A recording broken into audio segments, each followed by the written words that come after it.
উপদেষ্টাদের দেখা গেছে যে একটা তারা প্রতিযোগিতায় নেমেছেন টক শোতে যাওয়ার, টিভি টক শোতে যাওয়ার, মুখ দেখানোর জন্য মানুষকে তারা অস্থির হয়ে যাচ্ছেন। এই বিগত 17টি বছর যারা বাংলাদেশকে ফ্যাসিবাদ সৃষ্টি করেছে, গুম খুনের সৃষ্টি করেছে, তাদেরকে রাজনৈতিকভাবে মোকাবেলা করতে হবে। বিগত 5ই আগস্ট ছাত্র জনতার গণ আন্দোলনের মধ্য দিয়ে একটি পরিবর্তন হয়েছে, যেই পরিবর্তনের জন্য দীর্ঘ 17টি বছর এদেশের সর্বস্তরের মানুষ প্রত্যাশা ছিল যে তারা ভোটের অধিকার ফিরে পাবে, গণতন্ত্র ফিরে পাবে, মানবাধিকার ফিরে পাবে।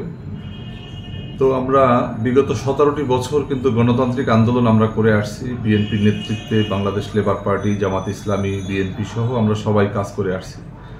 কিন্তু আমরা এই আন্দোলনের পরিপূর্ণতা পেয়েছে বিগত 5ই আগস্টের ছাত্র গণ অভ্যুত্থানের মধ্য দিয়ে।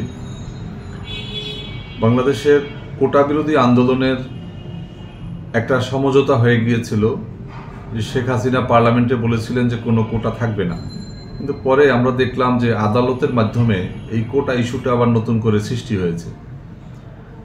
আদালতের একটা এই রিটের কারণেই কিন্তু এই আন্দোলনটা নতুন করে দানা বাঁধছে এবং এদেশের যারা গণতন্ত্রকামী, যারা এই কোটার বিরুদ্ধে মেধার বিকাশের জন্য যারা কাজ করছে, আমাদের যুব সমাজের ভিতরে সিংহভাগই আজকে বেকার। আজকে তারা বিভিন্ন ইউনিভার্সিটি থেকে, বিভিন্ন ইনস্টিটিউট থেকে তারা পাশ করছেন, কিন্তু কোথাও চাকরি হচ্ছে না। বিগত 17টি বছরে দুর্নীতি, লুটপাট এবং অর্থ পাচারের কারণে আমাদের সমস্ত কলকারখানা, মিল থেকে শুরু করে সমস্ত কর্মক্ষেত্রগুলো যেন একবারে পুরো বন্ধ্যাত্ব নেমে এসেছে। তো ঠিক সেই সময়ে মেধার মূল্যায়নের জন্য বৈষম্য বিরোধী আন্দোলন, যেটা আজকে বৈষম্য বিরোধী ছাত্র আন্দোলন, তারা কোটার বিরুদ্ধে আন্দোলন করেছে। তার মধ্য দিয়ে একটা পরিবর্তন এসেছে। আমরা দেখেছি সেই পরিবর্তনের একটা জায়গাতে আমরা নতুন একটা সরকার পেয়েছি এবং বিগত ফ্যাসিবাদী শক্তি তারা বাংলাদেশ থেকে পালিয়ে গিয়েছে। তাদের দোসররা আজকে বিভিন্নভাবে বিভিন্ন জায়গায় আছে। আমাদের আজকে প্রধান উদ্দেশ্য হচ্ছে যে এই বিগত 17টি বছর যারা বাংলাদেশকে ফ্যাসিবাদ সৃষ্টি করেছে, গুম খুনের সৃষ্টি করেছে, তাদেরকে রাজনৈতিকভাবে মোকাবেলা করতে হবে। তাদের অর্থনৈতিকভাবে তাদেরকে ভঙ্গুর করে দিতে হবে। তাদের অর্থনৈতিকভাবে মেরুদণ্ডকে যদি আমরা ভাঙতে না পারি, তাহলে আমাদের এই উদ্দেশ্য সাধন হবে না। আমরা দেখেছি যে এই বিগত 14, 18 এবং 24-এর নির্বাচনে মানুষ ভোট দিতে পারে নাই। 14 সালে বিনা ভোটে হাসিনা ক্ষমতা গ্রহণ করেছে, নতুন সরকার তারা গঠন করেছে এবং একটা উদ্ভট সরকার আমরা দেখেছিলাম। জাতীয় পার্টি এবং আওয়ামী লীগ, আর জাতীয় পার্টি তারা সরকারেও ছিল, তারা বিরোধী দলেও ছিল। এটা একটা অদ্ভুত, পৃথিবীর কোথাও এমন অবস্থা হয়নি। আমরা দেখেছি যে 2018 সালে আমি নিজেও প্রার্থী ছিলাম ধানের শীষের পিরোজপুর 2 আসনে। দিনের ভোট রাতে ডাকাতি করা হয়েছে, চুরি করা হয়েছে।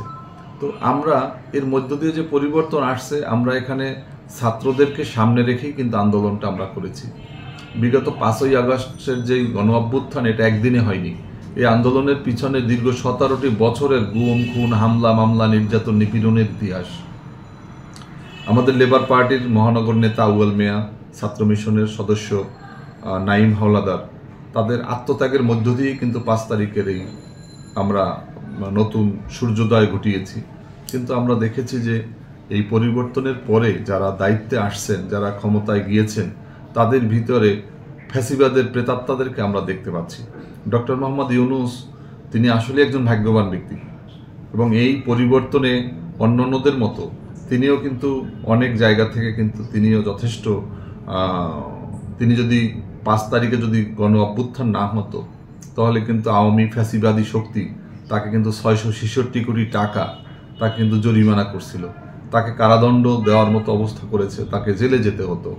আমি মনে করি যে এই আওয়ামী লীগের যে দুঃশাসনের শিকার থেকে তিনি রক্ষা পেয়েছেন।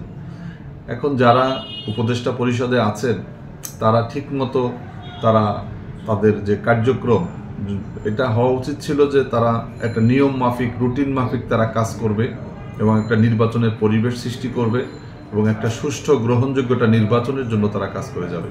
কিন্তু আমরা দেখছি যে অতি কথন, অতি বলা এবং তারা সকালে একটা, বিকালে আর একটা, দুপুরে আর একটা, এক একজন উপদেষ্টা এক একটা বিষয় নিয়ে কথা বলেন।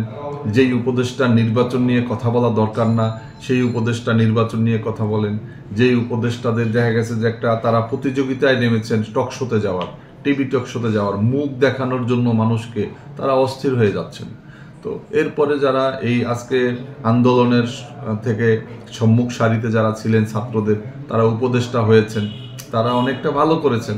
কিন্তু এই একই সাথে আমরা নতুন যে একটা প্রোপাগান্ডা দেখছি যে তারা নতুন রাজনৈতিক দল করার একটা অভিলাষ তাদের মধ্যে আসছে, একটা কিংস পার্টি। আজকে অনেকগুলো পত্রিকাতে নিয়ে প্রতিবেদন আছে।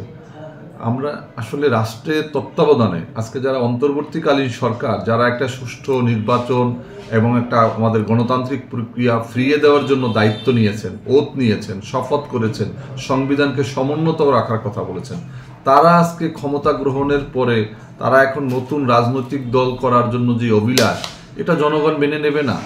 এদেরকে স্বাগত জানানোর কোনো সুযোগ নেই। এটা আসলে একটা সুদূর প্রসারী একটা চক্রান্তের ফসল। আমি মনে করি যে 5ই আগস্টে আমাদের যেই গণ অভ্যুত্থান হয়েছে, এটাকে বেহাত হওয়ার দিকে আমার মনে হয় এগিয়ে